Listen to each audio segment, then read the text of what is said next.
Ya estamos de regreso en Punto y Contrapunto. Este lunes se publicó en el Diario Oficial de la Federación el acuerdo que permite a gobiernos locales y empresas particulares adquirir vacunas contra la COVID-19, pero no hay stock suficiente de vacunas. Las farmacéuticas así lo han confirmado y, de hecho, AstraZeneca y Pfizer enfrentan duras críticas en Europa, donde no han cumplido con las fechas de entregas de las inmunizaciones. Veamos en contexto. Desde este lunes, tanto gobiernos estatales como empresas privadas pueden comprar vacunas contra la COVID-19, pero la demanda mundial impedirá que las obtengan pronto. Desde diciembre de 2020, los gobernadores que integran la Alianza Federalista propusieron comprar vacunas a la par que el gobierno federal. El presidente López Obrador rechazó la propuesta, pero la semana pasada finalmente autorizó que entidades e iniciativa privada adquieran, distribuyan y comercialicen la vacuna. Los interesados en adquirir inmunizaciones deberán suscribir contratos con las farmacéuticas autorizadas por COFEPRIS e informar la cantidad de dosis adquiridas al gobierno federal. AstraZeneca y Pfizer, ambas autorizadas, informaron que no tendrán disponibilidad de vacunas hasta fines de 2021 o inicios de 2022. Desde el 24 de diciembre, el gobierno federal ha aplicado 652,000 dosis de la vacuna desarrollada por Pfizer-BioNTech, principalmente a personal de salud. Ayer el gobierno federal informó que se recibirán 24 millones de la vacuna rusa Sputnik 5, aún pendiente de autorización, igual que la producida por CanSino. También se prevé que la vacuna de AstraZeneca, que se envasará en México, esté disponible a fines de marzo. La Cancillería informó que entre enero y marzo, México recibirá 21,394,000 dosis de vacunas de 5 farmacéuticas. El subsecretario de Salud, Hugo López-Gatell, descartó adquirir vacunas de la estadounidense Moderna porque, según él, las pactadas con otras farmacéuticas son suficientes. Aún así, Moderna presentará ante la COFEPRIS una solicitud de uso de emergencia. De obtenerla, gobiernos locales y empresas podrían tramitar su compra. Punto y contrapunto. Segundo tema de la noche, y comienzo contigo ahora, Eder. La estrategia de vacunación en los últimos días ha dado mucho de qué hablar y ha sido muy, motivo de polémica, y creo que por varios aspectos. Me permito poner algunos sobre la mesa. Creo que uno de ellos ha sido precisamente lo que ya decía la nota, este anuncio de que el gobierno va a adquirir la vacuna rusa Sputnik 5, y también que se pretende inmunizar a la población con la vacuna desarrollada por China, CanSino, cuando todavía no tiene una aprobación de la COFEPRIS, ¿no? Otro de los temas también ha sido el tema de que se ha inmunizado a personal docente y profesores de Campeche, y todavía no se termina de inmunizar al personal de salud, como se había contemplado en el Plan Nacional de Vacunación durante esta primera etapa. Y también pues este otro tema de la adquisición inviable por el momento de los gobiernos locales y del sector privado para adquirir vacunas ante la falta de oferta de las farmacéuticas. ¿Qué decir de todo esto?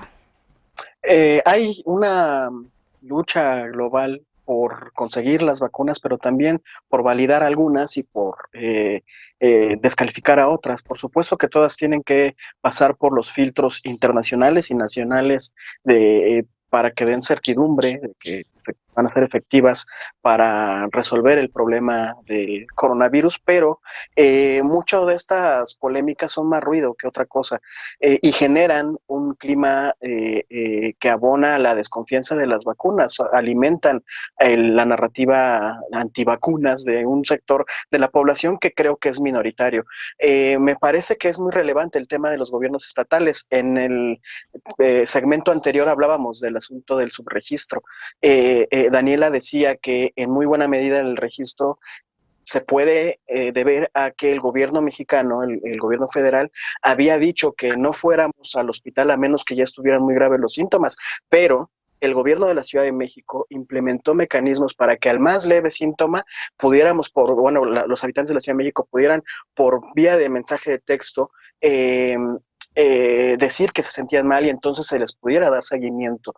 Eso ayuda también a reducir el subregistro. ¿Cuántos gobiernos estatales lo han hecho? Eso que sí pudieron haber implementado desde el principio, porque estar ahorita en la disputa, entrar como un gobierno estatal que entra a la disputa con gobiernos nacionales de otros países por conseguir las vacunas, va a ser un asunto muy complicado, va a ser muy complejo y la iniciativa privada también. Y por otro lado, la otra cosa que me llama mucho la atención es que tanto que se ha enarbolado la participación de la iniciativa privada Y ya estamos viendo que también la iniciativa privada, los grandes laboratorios mundiales están colapsados en este momento, como está colapsado el mundo entero, porque la pandemia, como bien decía Jimena, es global y por Bien. supuesto tenemos un problema severo para atender todas las necesidades que esto está generando y que nadie en el mundo estaba preparado para una cosa de estas dimensiones.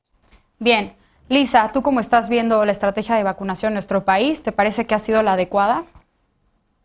Pues insuficiente, pero no por grillas políticas, sino porque me metí justamente a investigar cuáles son, digamos, los puntos de riesgo y de retos que implica el despliegue de una estrategia de vacunación en cualquier lugar del mundo y francamente, pues sí, lo hace a uno temblar hacia adelante. De cuáles son todos los puntos en los cuales las cosas pueden salir mal y esto independientemente del gobierno del que se trate. Lo primero lo empezaba a dibujar Eder ahorita en su intervención que tenía que ver con la disponibilidad y sobre todo la suficiencia de las materias primas necesarias para la fabricación de las vacunas a la gran escala en la que se necesitan, ¿no? En el proceso de manufactura.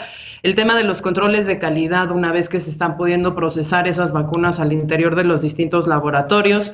Después el tema, por supuesto, de las cadenas de distribución y sobre todo en aquellas como las que necesitan congelación y no cadenas de frío y no tienen un tiempo tan largo de vida, pues evidentemente pone retos importantísimos de distribución, pero al margen de eso, que digamos ya es Vox Populi, ya era un lugar común, todo el tema de cómo haces realmente las citas de los pacientes, cómo haces las bases de datos, los sistemas informáticos necesarios para darle el seguimiento a ese paciente, lo cual implica, según un análisis que hacía McKinsey & Company, fíjate, una demanda increíble de trabajo humano, en términos de profesionales de la salud, que calculado al ejercicio de Estados Unidos y lo ponían con diferentes campañas de vacunación para virus, digamos, estacionales, como puede ser la influenza, pues es de hasta 2 veces más el personal médico técnico especializado que se va a necesitar, porque estás hablando también de muchas más veces las vacunas que vas a necesitar poner. El hecho de cómo vas registrando también los datos en tiempo real que se van generando de las personas que están entrando a ese proceso de vacunación para poder calcular los tiempos también para las segundas dosis, los problemas Bien. que se hayan registrado también en tiempo real con el tema de las posibles reacciones adversas y finalmente el tema del mal gasto de ciertas dosis ya dentro del sistema de salud. Y una cosa con la que sí me gustaría cerrar es el reto más grande ha sido llevar la vacuna a la gente y no la gente a la vacuna, cosa que, por ejemplo, para un país como México, con un estado de México tan poblado y tan lejano, digamos, en términos de distancias, implicaría, por ejemplo, que a lo mejor el mejor esquema de vacunación sería que para que no pasaran más de 2 horas las personas yendo de un lugar al otro, pues esas personas recurrieran al sistema hospitalario de la Ciudad de México, que en sí mismo va a ser insuficiente para atender a toda la población que ya vive dentro de los límites de la propia ciudad. Entonces, Bien. creo que es un reto logístico inenarrable y que en ese sentido, pues justo las mezquindades políticas sobran. Bien. Jimena, Lisa ya pone sobre la mesa algunos de los retos principales en la jornada de vacunación en nuestro país. ¿Tú cómo le estás viendo? ¿Cómo estás viendo la estrategia del gobierno para inmunizar a las personas? Y si crees que se va a poder alcanzar las cifras de personas inmunizadas conforme al calendario que estableció el gobierno federal. Mariana, coincido con Lisa en que la vacunación es un reto gigantesco para México y para todos los países. Me parece que en el tema de la distribución de la vacuna nos lleva a una discusión que han tenido los estados siempre cuando hablamos de salud, y me refiero a cuál debe ser el papel del Estado en la provisión de servicios de salud. Primero, tiene que atender las desigualdades, ¿no? Y en este momento estamos en una encrucijada desde 2 perspectivas. La primera es que tenemos casi 200 países compartiendo el mismo problema e intentando atender las desigualdades al interior de sus naciones para que todo el mundo tenga acceso a las vacunas, y pues los recursos son limitados. Y entonces nos encontramos en esta lucha para ver cómo se distribuye la vacuna, cómo le llega a cada país y cómo contenemos esas desigualdades globales y hacia el interior de cada uno de los países. Porque si algo ha sacado a relucir esta pandemia es que vivimos en un mundo muy desigual y que las oportunidades para accesar a la atención de la salud depende de dónde estás parado, y eso aplica también para nuestro país. Porque en esta primera etapa de vacunación son muy pocos países los que ya están recibiendo la vacuna y estas desigualdades se siguen marcando, ¿no? En el caso de México, creo que el hecho de que el Estado sea quien hasta ahora ha controlado la distribución y aplicación de la vacuna responde directamente a esto, porque mientras el Estado no sea quien tome estas decisiones, pues va a depender de quién tiene los recursos o no para acceder a ella. Me parece que el plan de vacunación del gobierno federal es acertado porque está tomando en cuenta las necesidades, riesgos, comorbilidades de una manera pertinente, mesurada, correcta, y en realidad el reto está, como dice Lisa, en cómo vamos a hacer que la vacuna le llegue a la gente. Se criticó mucho que participaran los servidores de la nación, pero si vemos la logística en cómo lo está planeando el gobierno para que la gente esté vacunada, en donde no solo va a estar el servidor de la nación, también va a estar el médico y también va a estar personal del ejército, me parece que esa es una buena decisión. Creo que la pandemia nos está generando estas externalidades negativas, no a uno, sino a todos los países del mundo.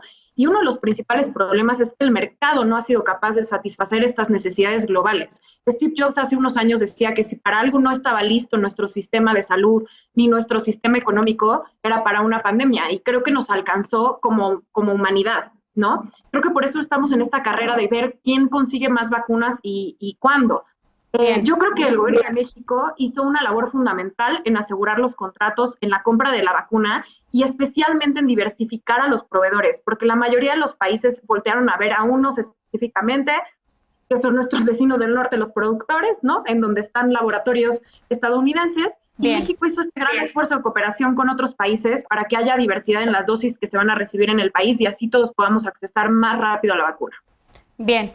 Finalmente, Daniela, estamos a unos días de que comience la segunda etapa de vacunación conforme al Plan Nacional de Vacunación del Gobierno Federal, en donde se pretende inmunizar a la población adulta mayor. ¿Qué escenario podemos esperar con el ritmo que llevamos, con estos temas que ya los compañeros ponen sobre la mesa y cómo estás viendo tú la jornada de vacunación? ¿También celebras, como Jimena, que el ejército esté involucrado en inmunizar a la población?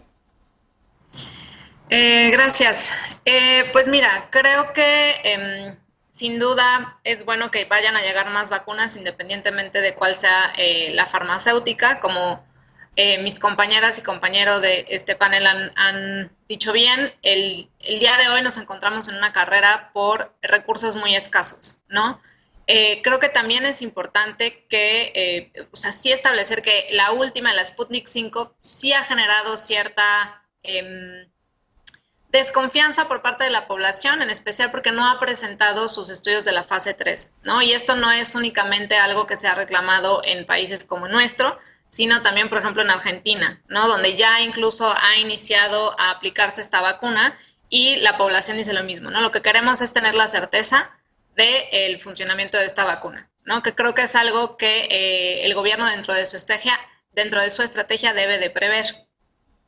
Ahora, creo que las estrategias, no solo de vacunación, pero de prevención, atención y como de prevención, esta vacunación, deben de ser integrales, ¿no? Entonces, me parece un poco desatinado, por un lado, felicitar únicamente a la Ciudad de México cuando no hubo una estrategia realmente planteada desde el gobierno central para poder atender a la población en condiciones de igualdad, ¿no?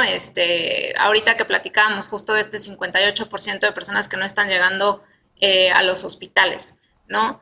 Entonces me parece fundamental que bueno, yo no celebro mucho que esté implementando el ejército la vacuna. Creo que dentro de esta integralidad que estoy mencionando, había maneras de incluir no únicamente al ejército y a los servidores de la nación, sino también a las iniciativas privadas y a los estados, y que no necesariamente implicaban que la vacuna se estuviese vendiendo, ¿no? Una cosa es permitir y incorporarlos dentro de las estrategias, y otra muy distinta, el permitir que esto fuera un bien privatizado, ¿no? Bien. ¿Alguien quiere agregar algo más? Lisa, 30 segundos y después Ceder. Sí. Me parece que una cosa es celebrar justamente que haya una cierta centralización y un despliegue coordinado de la vacuna, como decía Daniela, y otra muy distinta es celebrar que tengamos un plan de vacunación que siquiera se asome o dé los atisbos de ser eficiente. porque lo que vimos en este momento es que se le hicieron las cosas más fáciles al ejército, no necesariamente a las personas y a los médicos, que justamente tuvieron que gastar horas y horas en ir a los lugares en donde se tenía que administrar la vacuna, mientras no fue necesariamente el gobierno quien llegó a los lugares de trabajo, en todos los lugares en donde esto ya se empezó a implementar. Y segundo, el sistema informático y de datos en tiempo real no va a existir si lo vamos a capturar todo en papel a partir del procesamiento de la información humano por humano con las famosas brigadas correcaminos, con los famosos servidores de la nación. Por favor, sí tenemos que tener un plan de distribución y de aplicación serio que nos permita tomar decisiones en tiempo real y no estar haciendo los ajustes como los mismos ajustes que hemos estado haciendo con la metodología de la medición de muertos de la pandemia para saber si sube o baja 3, 2 o 7 días después o 5 semanas después. Entonces, esa es la parte en la cual, pues sí, no podemos celebrar esas ineficiencias, perdón. Eder, tenemos 20 segundos.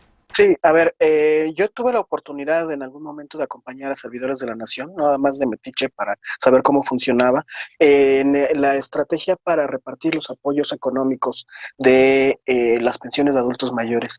Tienen una estrategia que es, primero, quienes puedan movilizarse a un punto céntrico que lo hagan, ahí se les reparte su apoyo económico, o quienes no están en las condiciones, entonces ahora sí van y se les da el apoyo en sus hogares. La misma estrategia se va a implementar para el tema de la vacunación. Lo dijo el presidente en alguna mañanera, la importancia de la participación de los servidores de la nación y, bueno, de las Fuerzas Armadas o de la Guardia Nacional, que también están ayudando a resguardar las vacunas, porque pues es un tema de seguridad nacional.